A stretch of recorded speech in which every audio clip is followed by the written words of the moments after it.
I think we're going to go ahead and get started. Welcome, welcome, and thank you. It's so nice to see everyone. Thank you so much for joining us. My name is Frankie Concepcion, and I am the managing editor for Hayden's Fair Review. I am so thrilled that you could join us today as we celebrate the release of issue 74 of HFR. Woohoo! Yay! Um, I am incredibly proud and thankful for all of the work that our editors, associate editors, and interns have done to make this issue and event possible. These people have dedicated so much of their valuable time to this journal and to its contributors, so a round of applause for them. Most of all, however, I am thrilled that tonight we are joined by four of this issue's contributors, Marianne Kunkel, Danielle Batalion Ola, Ali Asadollahi, and Natalia Sandoval, who will be reading their amazing work for you tonight. After our readers, we're also going to close up tonight's event with a slideshow of the artwork featured in this issue. This is a new thing we're trying out. So please feel free to stick around for a few moments, celebrate and offer congratulations to our amazing contributors, both the writers and the artists. Before we get started, though, we wanted to acknowledge the 22 Native nations that have inhabited this land for centuries. Arizona State University's 4 campuses are located in the Salt River Valley on ancestral territories of indigenous peoples, including the Acamel O'odham Pima and Peeposh Maricopa Indian communities, whose care and keeping of these lands allow us to be here today. We know that a land acknowledgement without action is not sufficient, and we are making efforts towards equitable practices, most immediately by number of free submissions for underrepresented writers for our print issue, and keeping our submissions free for our web issues. Just a little bit of housekeeping as we continue on. Just so you know, transcription is enabled for accessibility. Please use the chat as a space to celebrate what you hear. Feel free to share moving lines or reflect on the conversation, or just to throw up like a celebration emoji or a clapping emoji or a thumbs up. Throughout this event, HFR's senior editor Susan and one of our associate editors, Alvin, will be also sharing links to the author's work and keeping an eye on the chat. Finally, before I introduce our first reader, I'd like to remind folks that we are currently reading for our summer web issue, and the theme for that is Futurism as Resistance. We just extended the deadline for that too, so you have a little bit more time to submit, which is really great. And then in June, we will also be opening our summer reading period for issue 75. More details on both will be available on our website, so please check it out, and we hope that you'll submit. And Alvin should be dropping a link to our website right now.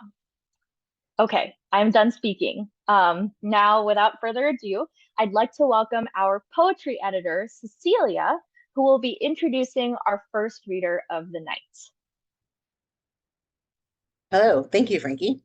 I'm going to be introducing our poetry contributor for tonight, Marianne Kunkel, and I will first read her official bio and then my little intro, and then we'll get to listen to her.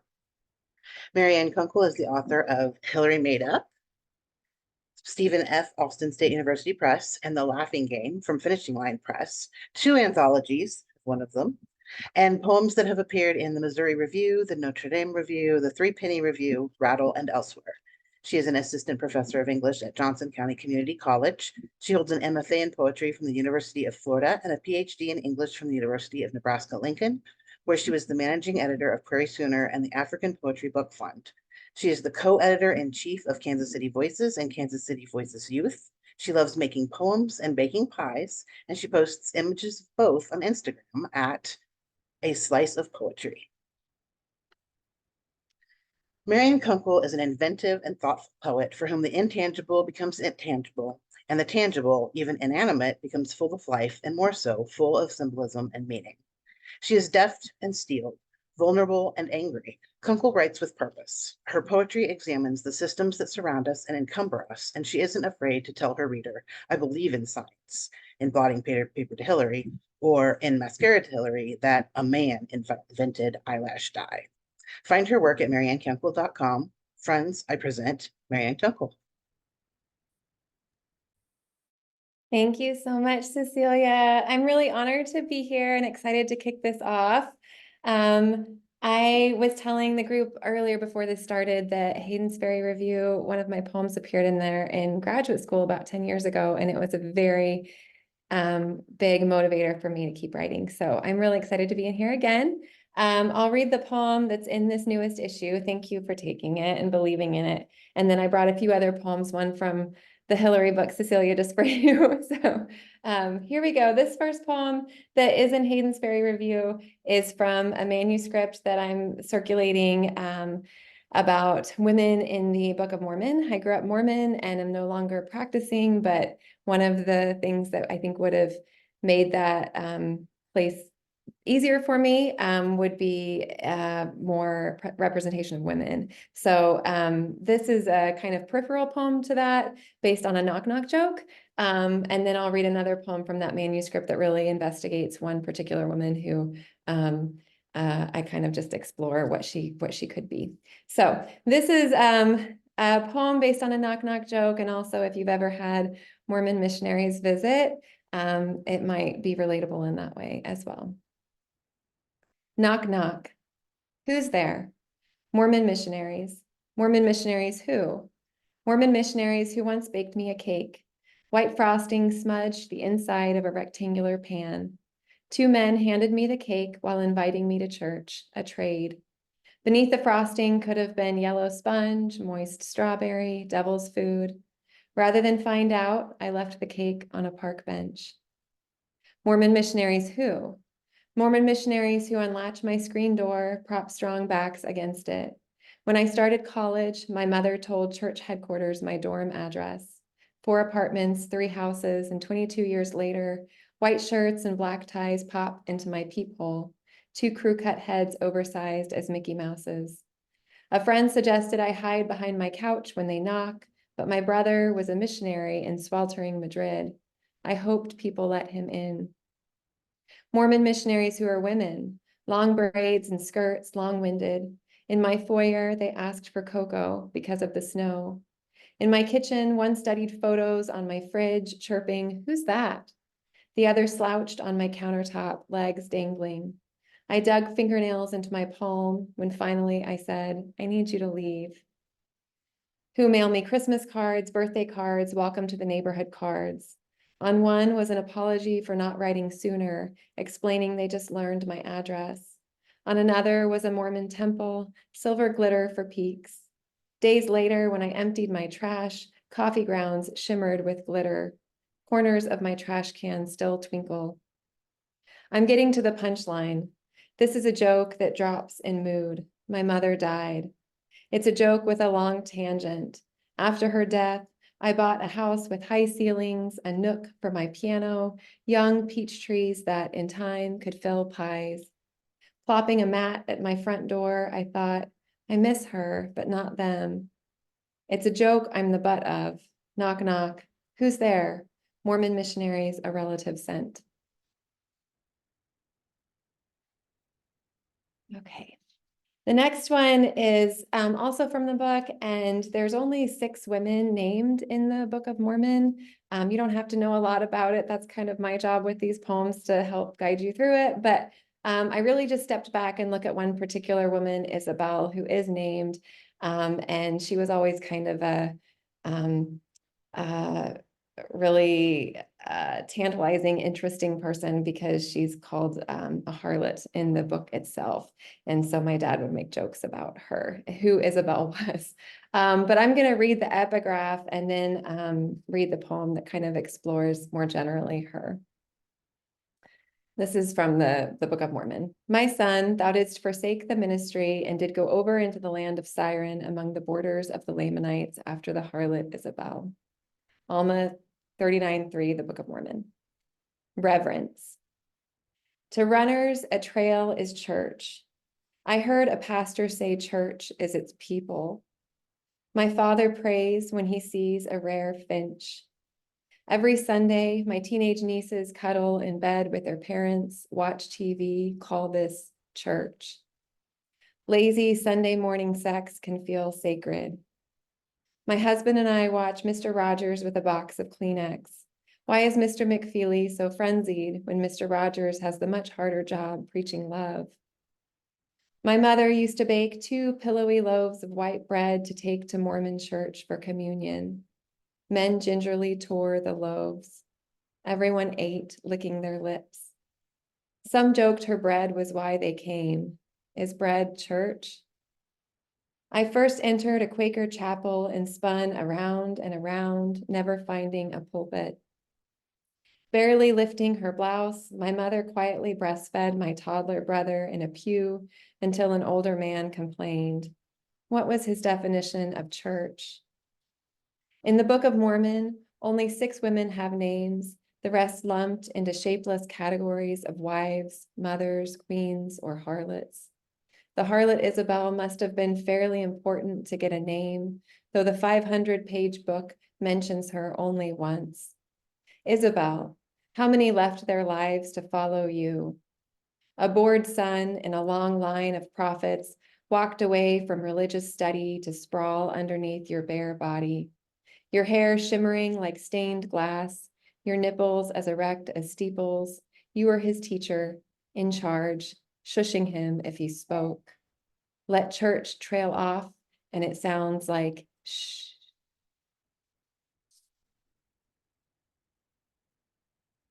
All right, I've got one from this book. Yours is not as battered as mine, Celia, but I'll read this that was published in Prairie Schooner. The concept of the whole book, if you're interested or maybe reminiscing about this time, is items of makeup speaking to Hillary Clinton. And it came out after the election and her loss of the election. But I really just committed and searched makeup aisles and learned all kinds of products I don't use. And I think I liked the vantage point of them being so close to her at a time that she was really pretty unreachable. But also the tension there, even in her own book that came out after the election, she talks about just really resenting the time in the campaign makeup chair. So I found some productive tension there. This is a sonnet. Lip liner to Hillary. I'm worried sick you'll ditch me. Rumor is Sarah Palin's lips always look plump because her liner's tattooed counterfeit. She wakes up with zigzag hair, bad breath, a grump, and fuchsia outlined lips ready for prom. I hear her trick saved time at campaign stops. Unlike your 15-minute drill, lip balm, lip primer, me, lipstick, gloss, cotton swabs to even my line. She was done in 5, in flashing a calm smile beside McCain. But hear my case for keeping me alive. You shower, and my dye slinks down the drain, along with peach powder, mascara wax. Barefaced, you know what's you and what's a mask. Okay, I'll read one more. This is a newer poem that just came out, and it's based on a real situation. I was witnessing poetry in real time when I took my daughter to a kiddie pool in our neighborhood, and a much older woman came in, and they just gravitated to each other, but I also was really worried that someone would get hurt. So this is me kind of trying to figure out how to intervene, but not, which I think is a common problem parents have. This will be my last one. No room for me is what I tell my 3-year-old when she asks me to join her in our neighborhood kiddie pool. She twirls and her fingertips skid turquoise water as if she's a realtor in a studio apartment, gliding, promising room for a sectional couch. I stay glued to a poolside recliner until our neighbor Rita, with her new cane, taps the iron gate surrounding the pool. I lift the latch while my other hand cradles Rita's arm. She shakes me off and totters to my grinning daughter, recipient of countless fluffy dresses Rita finds at yard sales.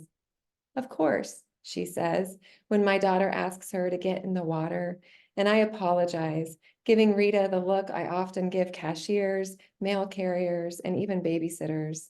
Tuck my chin and slyly shake my head, meaning you don't have to. But Rita says, I want to.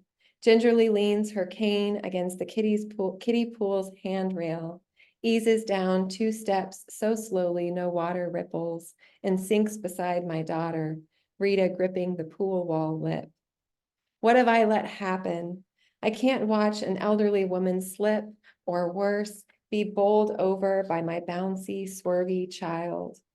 I drag a recliner to the pool's rim to sit between them, pop goldfish in my daughter's mouth to steal her attention from Rita. But no snack compares to a ring big as an apricot, gold, and better polished than rings I own.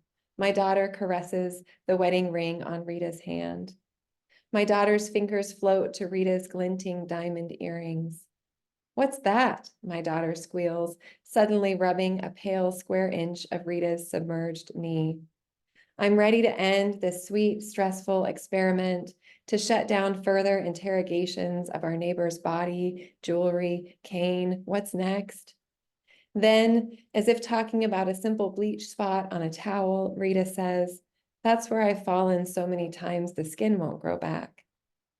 They settle into a splashing game, not too forceful nor careful, and it's then I leave them, the very young and old, to play uninhibited, like pool water finally meeting ocean. Thank you. Thank you again.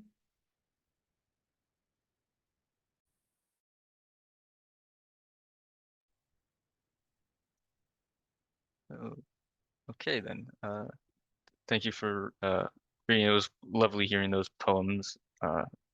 I'll be introducing Danielle Batalion Ola tonight. I'll read her bio here. Danielle Batalion Ola is a Filipina storyteller who was born and raised on the island of Kauai. Her work has been featured in New Ohio Review, The Common, Epiphany, and elsewhere. She is a 2020 Tin House Scholar and 2019 Kundiman Mentorship Lab Fellow. When she's not fussing over her own writing, she helped her find the work of others as a creative nonfiction editor at No Tokens Journal. You can find the rest of her work on her website, which I'll post in chat here. And her piece tonight, Sex Education, is a frictionless piece that grabbed the attention of everyone who was reviewing and reading it. It's a vulnerable and unnerving, but it's something that is needed to be said.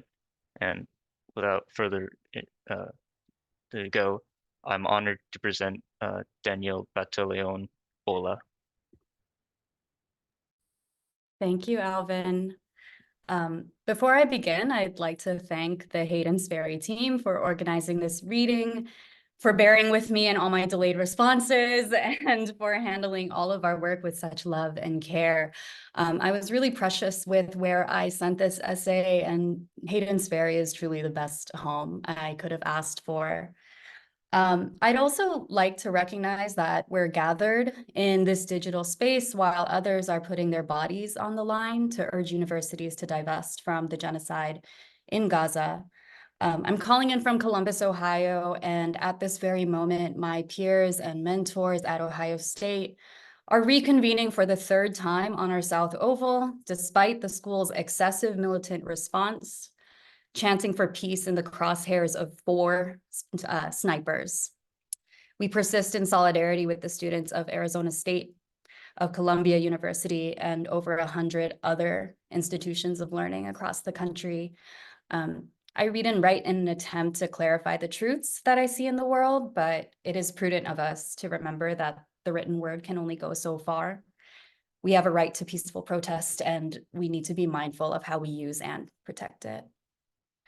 So like I've said, this is a really precious essay to me. It's called Sex Education. It's very fragmented, and I've shuffled some things around for the sake of this reading, but if you'd like to read it in its original form, you know where to find it. So,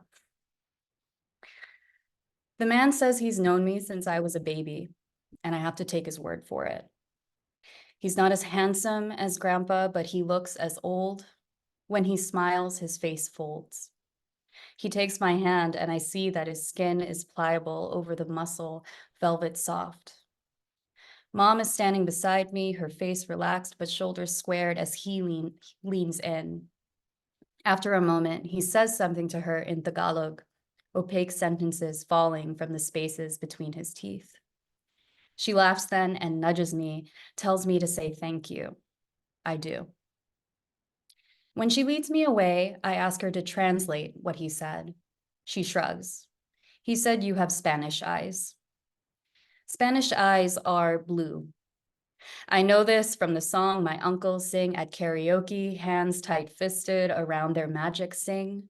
Blue Spanish eyes, prettiest eyes in all of Mexico, true Spanish eyes. The song always makes my aunties and manangs laugh because the way they sing, you'd think that their husbands, fathers, brothers, boyfriends actually did leave behind a pretty blue-eyed white woman in Mexico. They laugh because no one in the room ever has blue eyes, even though the Spanish came to the Philippines too, even though mom's side of the family likes to say they have Spanish blood because of how milky their skin is. But then every Filipino on this island says they have Spanish blood or Japanese blood because somehow it makes them better than having just Filipino blood. And even the kids know that at some point in their family tree, a woman was probably raped. Milky skin or no, it seems their eyes were one of the many things the Spanish refused to give us. All our eyes are brown dirt brown.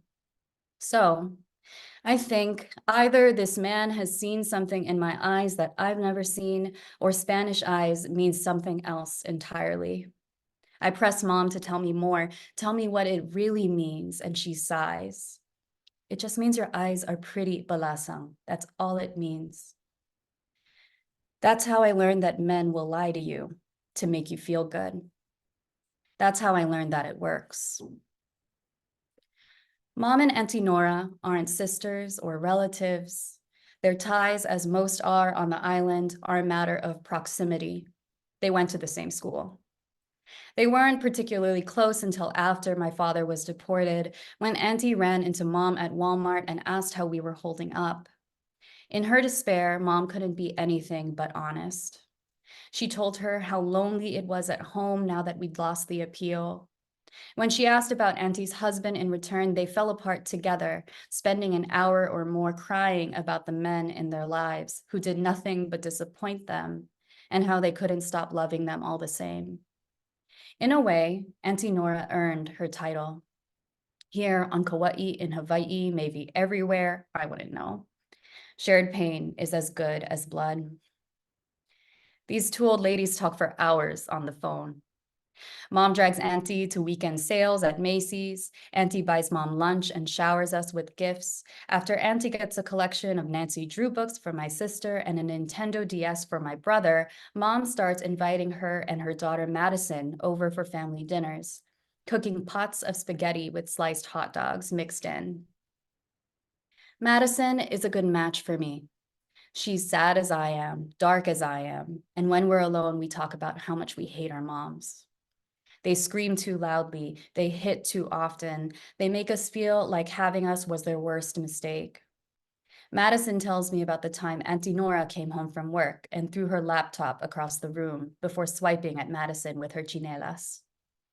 I tell her Mom slapped me across the face and berated me for hours, all for a 3.5 GPA. They've hurt us so much that we've decided to cut the bullshit and hurt ourselves. Madison's learned how to work the blades out of her razor. I'm a simpler girl. I use my fist. Night after night, we tell each other that we're such good daughters, they don't deserve us, those bitches, those prudes. To cheer ourselves up, we talk to boys. Neither of us are allowed to date, but that doesn't mean we can't flirt. We know how to play it safe. We trawl around the internet to talk to men across the sea. We hop onto chat rooms where man after man types ASL, and if he's younger than 30 and not in Hawaii, which they never are, we respond. We create better versions of ourselves. We name ourselves Tiffany or Emma, no middle names. We're in our sophomore year of college, not high school, female, obviously. We usually live in Paris, but we're currently on holiday in Milan. If you ask, our eyes are blue. We ride the chat as long as we can. We tell Jared from Wisconsin that we're in our favorite sports bra and panties. Drew from California is the just right age of 19, so we tell him we're not wearing anything at all. We tell them to imagine our hips swinging as we move closer, our nails making you hurt that good hurt as they cut at your scalp. When one man replies, "What else?" I turn to Madison and say, "We should tie him up." She asks, "With handcuffs or with ropes?" When they ask if we have a webcam or a photo, a token of us that they could see, that's where the fun ends. Euro-tripping Emma leaves the room and moves on to the next, and to us, leaving a man confused and wanting feels like power. No risks, no unwanted daughters, no mistakes. One night, Madison tells me a man's found her on MySpace. He thinks Madison, not Emma, is beautiful. Over MSN Messenger, she tells me he's hot with 2 T's. Madison has a sharper nose and bigger boobs. Offline, she's confident with boys in a way I've never been, and it scares me. Whatever it is, I see that this man is different by the drunken look on Madison's face. She says this time, she might take it all the way. She's already sent him a photo. He knows her real age. When I ask her about his, she looks smug. He's in his 20s, and we're hardly 15. She doesn't share this one with me, but I don't really mind.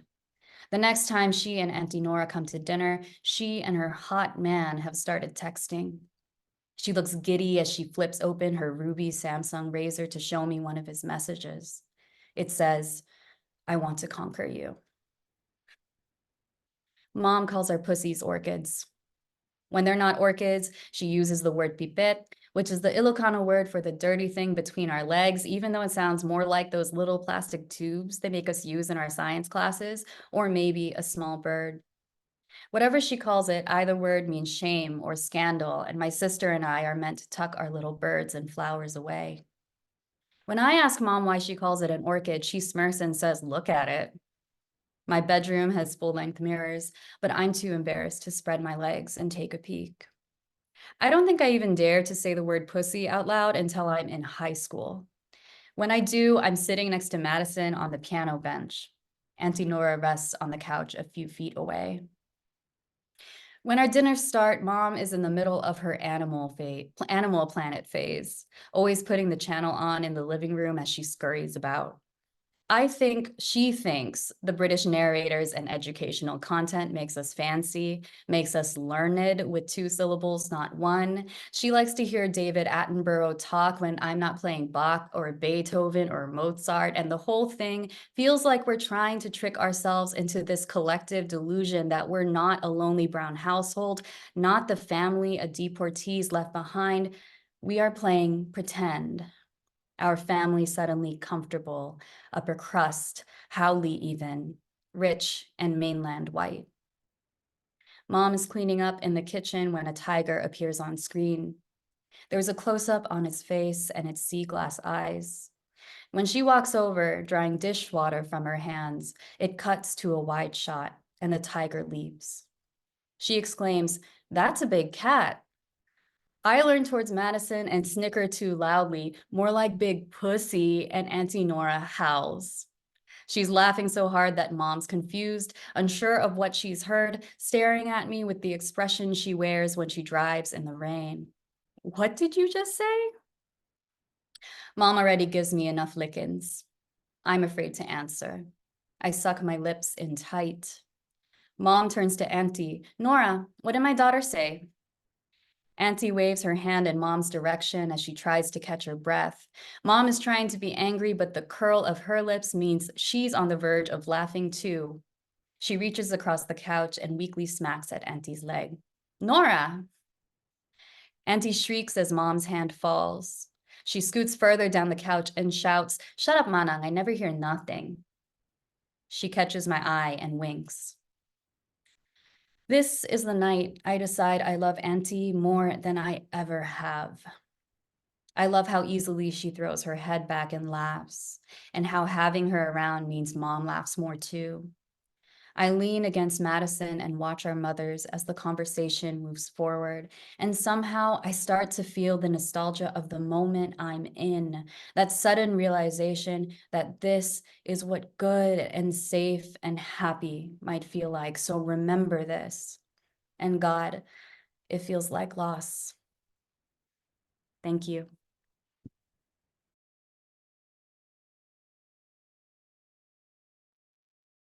Whoa, Danielle, I have goosebumps. I have lost words. I don't think I can continue speaking, but what a beautiful story. And to hear it in your own voice, it just lends it another level of texture. Thank you so much for reading for us.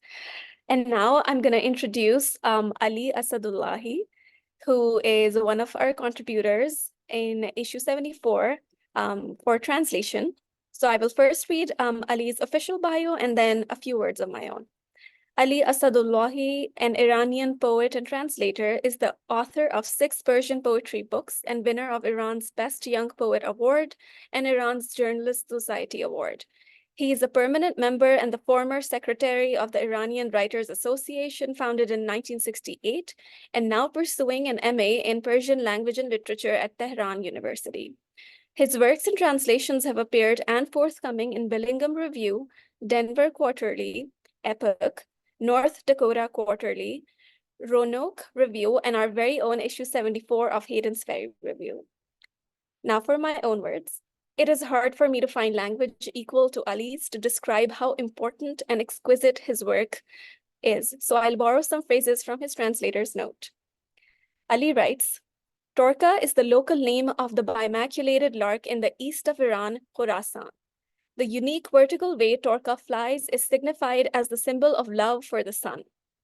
According to folk tales, while other birds warned Torka that the only way to reach the sun is to remember every 1,000 names of God, Torka, impatient for his love, went to 1,000 different birds and learned every attribute of God. Just look how beautiful. These lines stayed with me long after I read Ali's work. The way Ali defines translating Milad Kamiabian's poem, The Song of Torka That Goes Blind, mirrored the plight of the Torka itself. The Song of Torka That Goes Blind the Torka is a bird that loses its being and burns in the presence of its beloved, the sun, which in all its glory blinds it, leaving it pulverized. This poem is about the negation of self, the diminution of the I in service to the beloved, as Islamic tradition defines ishq-e-ilahi, or divine love. And Ali's poetic process captures the serenity, the surrealism of such devotion in the most striking spells of poetic language. I won't give away much of this beautiful poem except quoting some verses that I loved that captured the resilience of the Torka's testament. And here it goes. I testify to water that doesn't grow. I testify to wound that doesn't lift me up. I testify to wing that falls me down. These verses not only manage to remain loyal to the original words of the poem, but also lend a newness, a texture, a rhythm that is characteristic to Ali's adaptation of Kamiabian's vision with this poem. It is my honor and privilege to now invite Ali to the virtual stage to read his work with us, which is easily one of the star publications of issue 74. Please join our hands to welcome the brilliant Ali Asadollahi. Hello, everybody. Thank you for having me, and thank you, Asno, for this great introduction. I thank you. I'm really thrilled to be a part of your company. It's 5 a.m. here in Tehran, and I'm sorry if I look a bit sleepy. I first go to the Song of Turka That Goes Blind, and then I will read a poem by Kurosh Kalampour. The Song of Turka That Goes Blind. I testify to light, know that I'm flapping darker than ever. And in my ears, an archangel whispering Shahada, your plumage black, your eyes wasted. I testify to feather, to stain, to silt, to wrinkles under both eyelids. I testify to eyesight as I fly from one name to another, and I go blind by excessive light till I reach the 1,000th name. And I testify to two stern angels over the last cloud. I testify to the resurrection, that I'll search again among the mounds of death, wingless, to find the buried glare behind the eyelids of those risen from the graves. I testify to cloud that doesn't cover. I testify to water that doesn't grow. I testify to wound that doesn't lift me up. I testify to wing that falls me down. Slightly later, a ray of sunshine fades away in a narrow sewer bore to remind me the 1,000th name that I don't say. My plumage black, my eyes wasted. So I testify in vain that Turka I was, the Turka, disguised accomplices blinded me. And I'm going to read another poem that is titled Persian Blade and is written by Kurosh Karampur. It's published in HFR issue 70. And this poem revolves around two objects, pen and blade. Almost in all cultures, I think the pen is a symbol of wisdom and eloquence, while the blade is associated with power and fear. Moreover, in Iran, calligraphy pens are made of bamboo and carved with blades. This companionship and, of course, dichotomy between blade and pen became a popular theme in Persian poetry, classical Persian poetry. The Persian Blade by Kurosh Karampur can be considered as an interpretation of this confrontation. The Persian Blade. One of the reasons that I've written this poem is what I see on the other side of the street. Nobody believed me. If the people passing by are not blades, why am I coming back home in tatters? Above all, this doctor that puts the light on my open mouth and gullet, why does not see the blades I've devoured? Why should I see this double door, two razor blades? As I fancy my hands in my darling's hair, I'm afraid her earrings are two razor blades. I was a soldier of this flag, my homeland.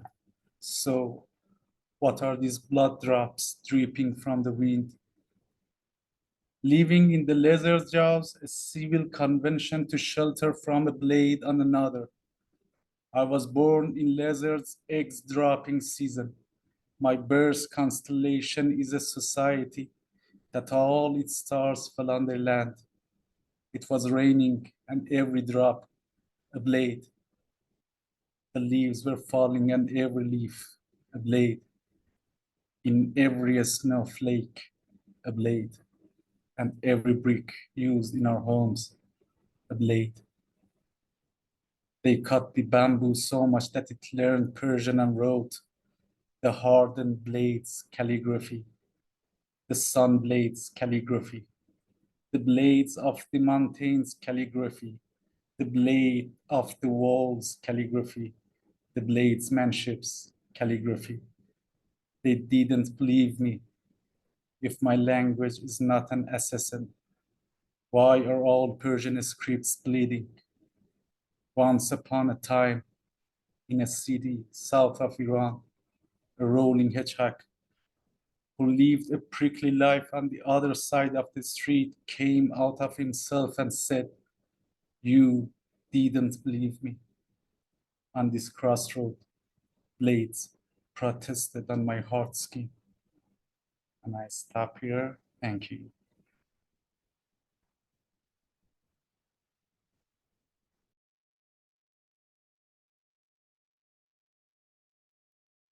Ali, that was beautiful. Thank you so much for sharing your words with us. What a gift it is to have you here in our space. My name is Haley. I am the fiction editor here at Hayden's Ferry Review, and I will be introducing Natalia Sandoval. Natalia Sandoval is a Mexican writer and economist, and her previous career was in finance.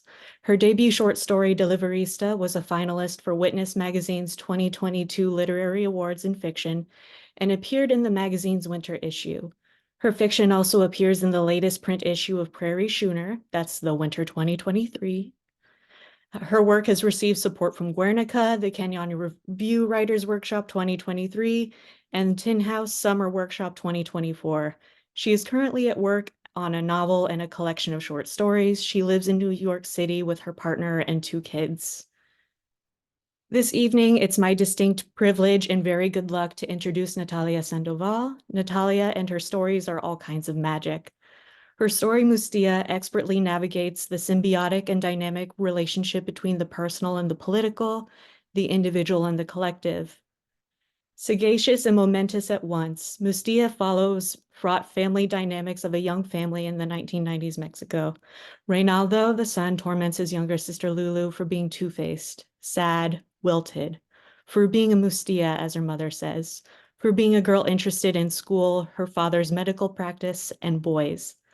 What follows in Mustia is a raw and unflinching examination of patriarchal systems in all the ways it unsettles and ruptures people and points of human connection. In these pages, Sandoval deftly holds space for rage, shame, and tenderness. She carries us through fractured system and the splintered families and people within them, and delivers us to a place that's messy, pulsing, wholly alive, and standing right before us. And without further ado, please join me in welcoming Natalia. Hi, everyone. Thank you so much, Haley, for that wonderful introduction. I just want to say, first of all, thank you so much for having me. I am in awe of everyone's work, and I feel very, very honored to share this space with you tonight. I'm going to read an excerpt from the story. It's the middle section. So the only thing you need to know is that Reynaldo we're on his voice. And so try to imagine that I'm reading it with a male voice. And also, well, I have an accent, so I apologize for anything that is not very clear. So this is Mustia. Papa worked as a family doctor, and each week, a band of pharmaceutical representatives, skirted pantyhose women in their late 20s, suit and tie men in their early 40s, paid him visits at his private practice, carting huge leather briefcases and rolling suitcases. Depending on Papa's stress level, he'd either welcome them or treat them like vermin. The vermin left a long trail of medicine samples and cheesy promotional items that would end up at our house, which my sister Lulu, for no apparent reason, painstakingly documented. She had a little scribe spiral-bound notebook where she wrote an inventory. She wrote the medicine name next to the promotional item, and below she listed all the items Papa had brought home over the years. It was a long list, but I could see our house perfectly when I read it. There were things like scale in Mama's bathroom, anti-flu des, coffee mugs, tempera, shower curtain in Maria's bathroom, Dolac, alarm clock in Reynaldo's room, Claritin D, entrance doormat, Nexum, inflatable pool in the backyard, Robitussin, Mama's kitchen apron, Febrax, Reynaldo's geometry kit, Bactroban. Lulu updated the list as the objects arrived at our house. The things she observed were so mundane, and yet I enjoy flipping the notebook's pages. Despite our animosity, I found our shared history at the core of her lists, things others might find dull but endemic to our household. We were very different creatures native to the same ecosystem, and in this ecosystem, I was at the top of the food chain. The summer that Lulu turned 12 and I turned 15, Lulu worked at Papa's private practice while his secretary was on maternity leave. As a result, Papa and Lulu developed an even stronger connection. At home, Papa would constantly praise her. Lulu had an idea to reorganize my parents' records. Lulu implemented a new system for lab orders. Today, Lulu assisted me on a difficult circumcision. How interesting, Mama replied bitterly one night as she fixed Papa a bowl with yogurt and fruit for dinner. I wonder why she's never come up with a filing system for her socks and calzones. Her drawers, her whole closet is a mess. And what about helping out at home sometimes, huh? Why has she never thought of reorganizing the kitchen pantry? Mama slammed the wooden pantry door and fastening one of the lower bolts. The door had to be lifted out instead of pulled open over a while. Por Barbera, I said and thought, what a shocker. Lulu the quizás, and took a big gulp of my choco milk, which I drank every night. Adding commentary to my parents' fight about Lulu was one of my favorite pastimes. Yes, but only when it suits her, Mama said. I wonder why things like that only happen with you. I'm sure that it has nothing to do with the fact that you're the one who gives her money. Y los permisos, I added.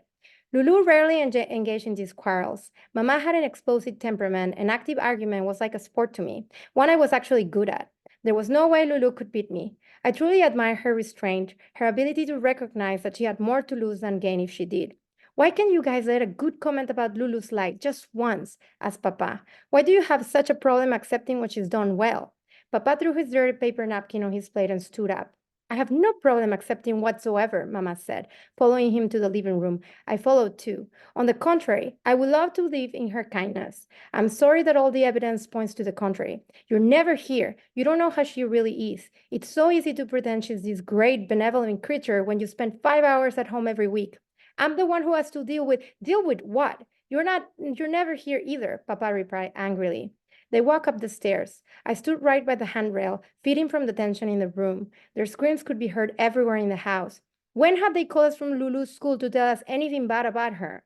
Papa stopped midway on the stairs to make his point and turned to face Mama. Reynaldo heard some rumors about her. Apparently, she has a reputation at school. A reputation? What is that supposed to mean? Mama paused, surprised by Papa's defensiveness instead of dropping the subject like usual. She hangs out mostly with boys. All the girls dislike her, but the boys, well, she has one thing that they want. Sí, Papa. At school, kids call her La Zorra, I said. We were now standing at the landing that led to the bedrooms upstairs. Lulu, Papa yelled. My sister was still at the kitchen table, but I heard everything and walked to the foot of the stairwell. Is that true? Papa asked, disconcerted. That's because I really like soccer, Lulu said in a broken voice. At recess, I started hanging out with the boys to discuss the games. None of the girls watched the Champions League, but then some girls started saying those mean things about me. And the boys don't deny it because it makes them look good. It's all rumors, Papa. It isn't true. You hang out only with boys? Asked Papa harshly. It's not like that, said Lulu in a small voice. It's not fair. Kids, they make up something about you, and then it's the truth. I hate it there. Only the teachers are nice to me now. See, I told you, said Mama with a malicious smile. You're so blind when it comes to Lulu. But I'm telling you, the Lulu you know, that's not who she really is. So she's an actress. No, wait, a professional con artist at 12 years old. You'd be surprised by the manipulative behavior I've read about in my parenting books from as early as 5 years old. Papa started jiggling the car keys in his pocket. His signature response to conflict was to leave. Each time they fought, which was often, suddenly there'd be a patient to attend to urgently at the hospital. Papa's profession afforded him a constant fire escape exit, and its virtuous nature shielded him from reproach. But before Papa could say anything, we heard a loud crash on the floor. Maria. This time, it was a tempera coffee mug. Lulu, still standing by the foot of the stairwell, went to her room crying quietly, with Mama shouting, Mustia, as she walked up the stairs. Don't cry, mi niña, I heard Maria's whispering later, bracing myself for the kitchen stare-downs and mysterious itches that would surely come my way. Once Papa had left, Mama called me into their room. After she had finished painting, we watched a movie together. She slept on the spare twin bed in my bedroom for a whole month. One of my favorite entries in Lulu's notebook was a list of the names of Papa's patients she collected while working at his practice. Papa had many Mexican patients who live in the United States but couldn't afford medical care there. So they traveled to care for all those procrastinated medical issues in the summer months. Their kids were always the Kevins, Bryans, Kimberlys, Kellys, and Britneys, as if their parents' whole naming criteria had been the degree of Americanness a name denoted. There were also the patients who lived in La Sierra, the villages in the mountains, which could only be accessed by light aircraft. They traveled to see Papa annually during the dry season to have an illness checked on or to give birth at the hospital.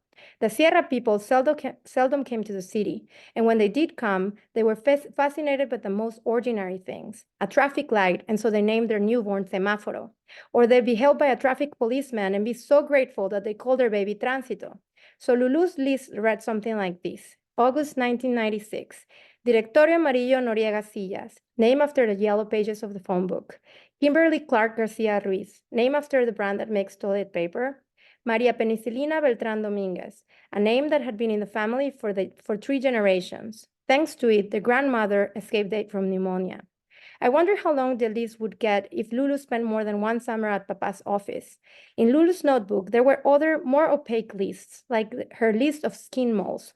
Lunares, September 1996.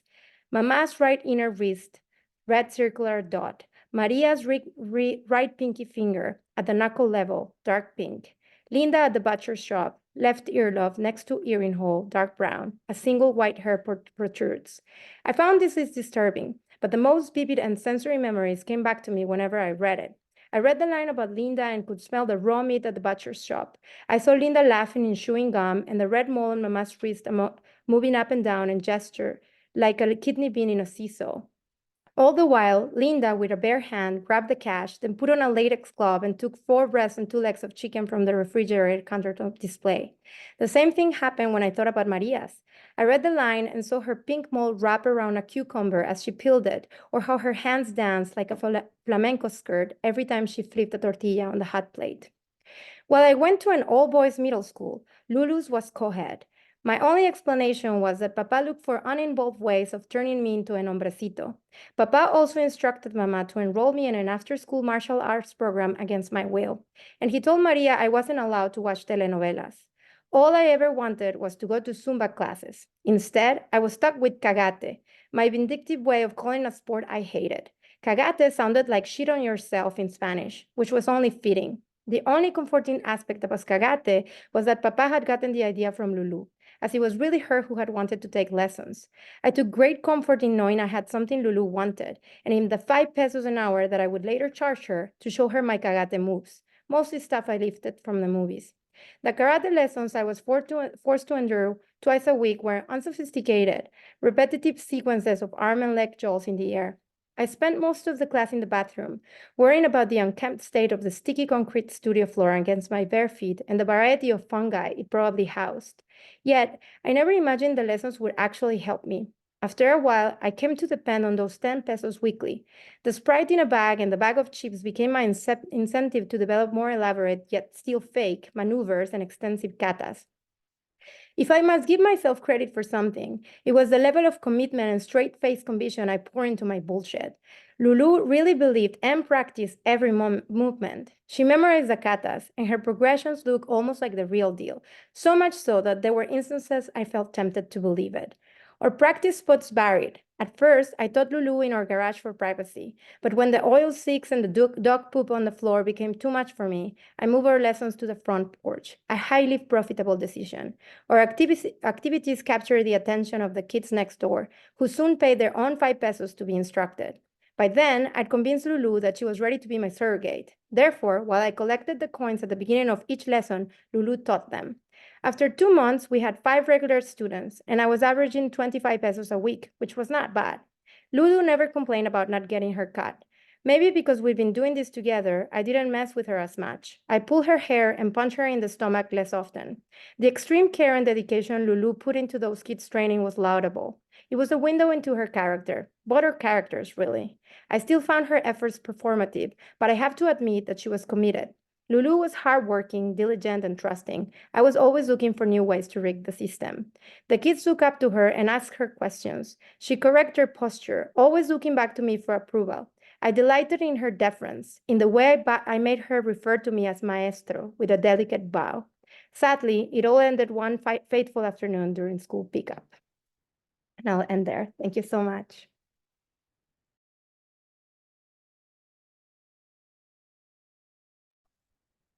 Wow, that was amazing. Thank you so much, Natalia. It was so wonderful to hear that story in your own voice. And I think that's true for everyone. So let's give another round of applause, please, to Natalia, to Danielle, to Marianne. Woohoo!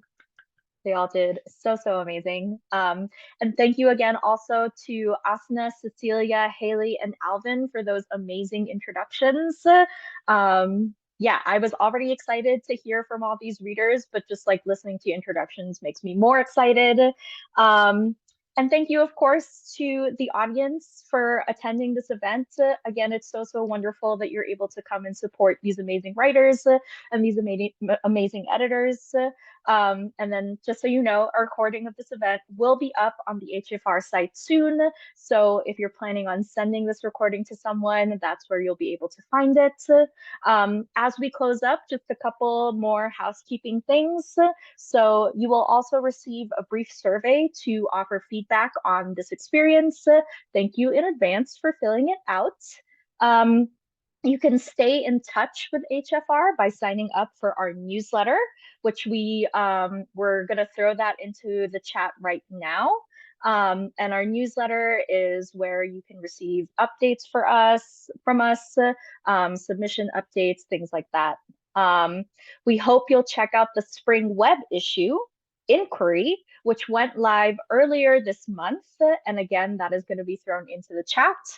And finally, as we wrap up this event, we hope you'll stick around for just a few more moments to celebrate in the chat and see the work of the amazing artists featured in this issue.